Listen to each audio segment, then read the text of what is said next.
सोचो, अगर एक मिट्टी के बर्तन में पूरे राज्य को बदलने की शक्ति हो तो क्या होगा। आज की कहानी है प्यार, कला और सम्मान के बारे में। एक राज्य था जहां आदित्य जैसा एक राजकुमार रहता था, जो बहुत ही नेक दिल था, लेकिन महल की दुनिया से ऊब चुका था।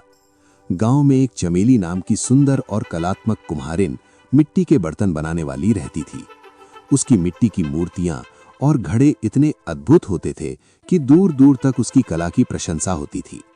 प्रेम की शुरुआत। एक बार राजकुमार आदित्य भेष बदलकर गांव घूमने गया। उसने चमेली को अपने काम में तल्लीन देखा और उसकी कला से बहुत प्रभावित हुआ।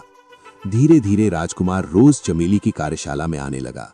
वे घंटों बात करते और राजकुमार ने उसे अपनी असली पहचान बताए बिना उससे दोस्ती कर ली। समय के साथ दोनों को एक दूसरे से गहरा प्रेम हो गया। बाधाएं और रानी की शर्त। जब राजकुमार ने महल में अपनी मां रानी को चमेली से शादी करने की इच्छा बताई तो रानी क्रोधित हो गई। उन्हें यह रिश्ता किसी भी कीमत पर स्वीकार नहीं था, क्योंकि चमेली एक कुम्हारिन थी और राजकुमार के लिए उनकी नजर में उचित नहीं थी। रानी ने राजकुमार को समझाने की बहुत कोशिश की, लेकिन जब वो नहीं माना तो उन्होंने एक कठिन शर्त रखी।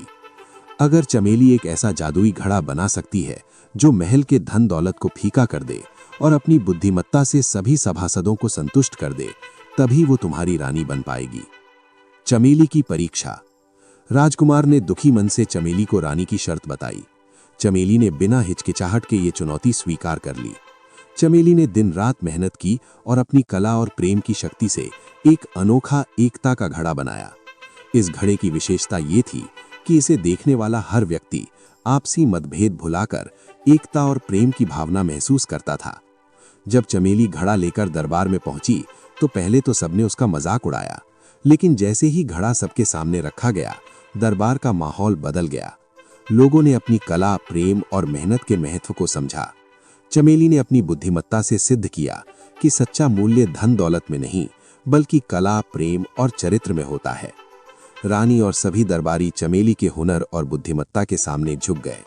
उन्हें एहसास हुआ कि कुम्हारिन का पद उसकी महानता को कम नहीं करता।